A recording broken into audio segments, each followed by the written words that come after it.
माझ्या मागोड्यातल्या बाया म्हणतात की छाती फुगून जय भीम बोलायली. जय भीम.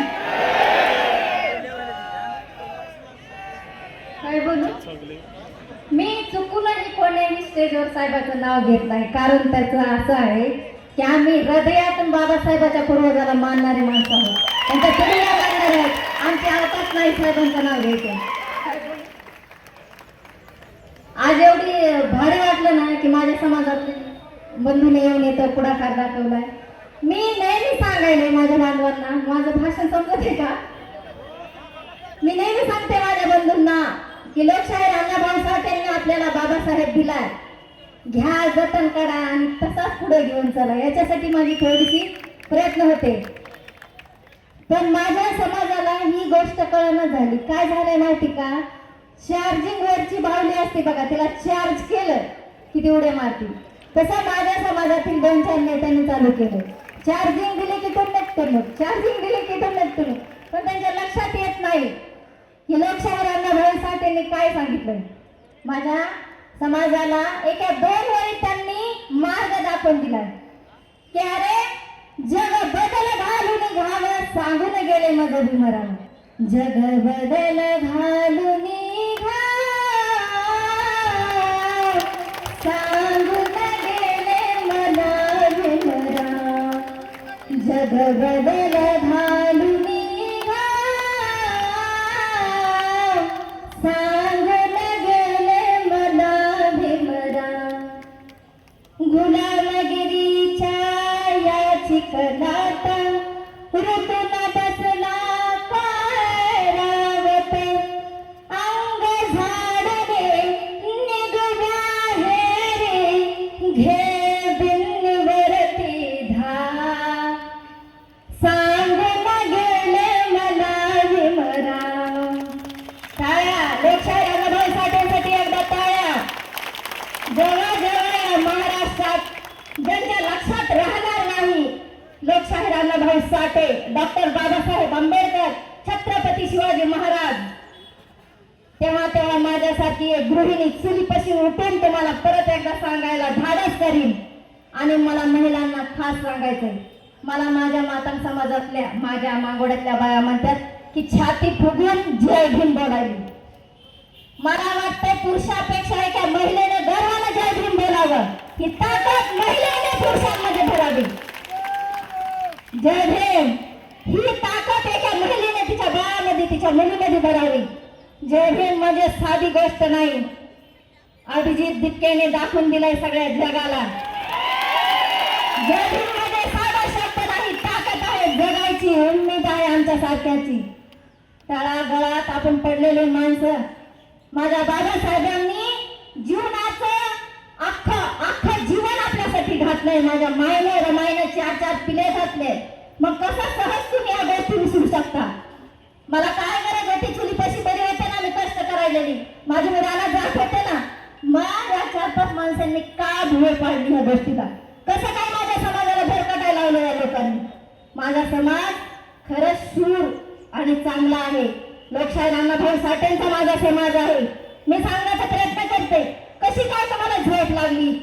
तुम्ही तुम्हाला एक सांगू बंधूंना, हा काळ असा आहे. पहिले होतं एखादी मेंढी निघाली की तिच्या मागे सगळ्या मेंढ्या निघायच्या, ती पुढेही मागे.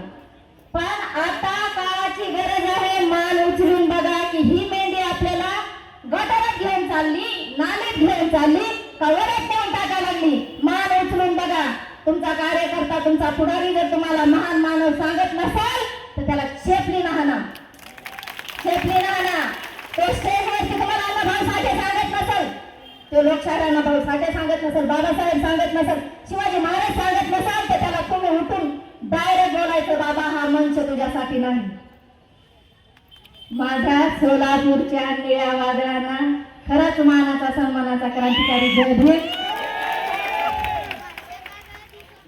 श्वासरे कुंधदा भानहर कुंजदा.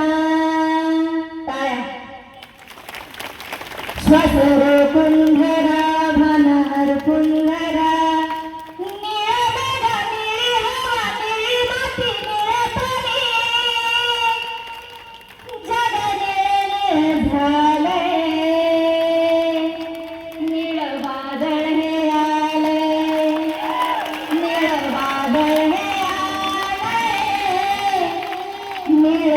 वादळ हे आले.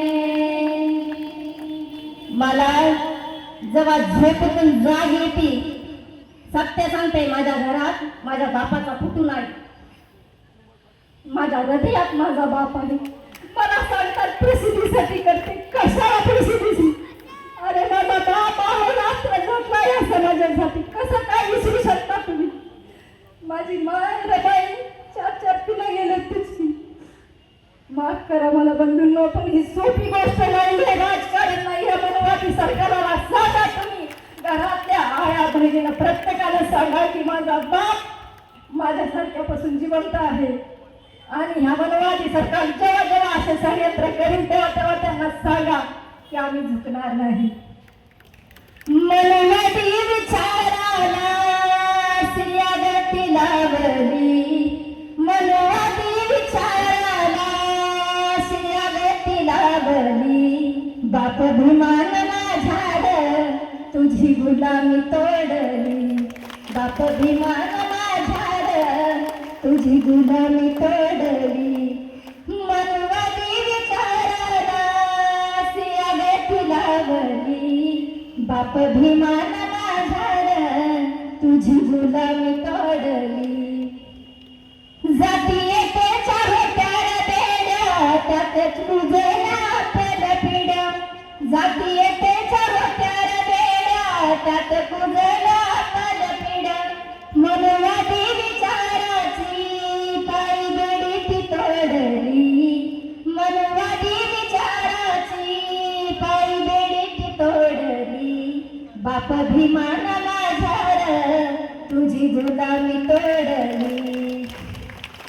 मनवादी सरकारनं माझ्या मातंग बांधवाला जो कोपराला गुळ ठेवलाय का, कोपराला गुळ म्हणजे फक्त दिसतंय, खाता येत नाही, तसं माझ्या मातंग बांधवाला केलंय. तर माझ्या मातंग बांधवांना माझा खरंच माझं हे सांगणं आहे की भानावर या, सुबह का भूला शाम को घर को आए तो उसे भूला नहीं कहते. तुम्ही दिशा भरकटला आहात, वेळेवर सावध व्हा, जागे व्हा, जाग्यावर या. अण्णाभाऊ साठे परत एकदा आपल्या समाजाला सांगा. एवढं बोलून मी या ठिकाणी सोलापूर या ठिकाणी मला बोलवल्याबद्दल मी सगळ्यांचे मनापासून आभार मानते. आणि परत एकदा सर्वांनी बोलायचं आहे, जय भीम, जय भीम, जय भीम. थँक्यू सर्व.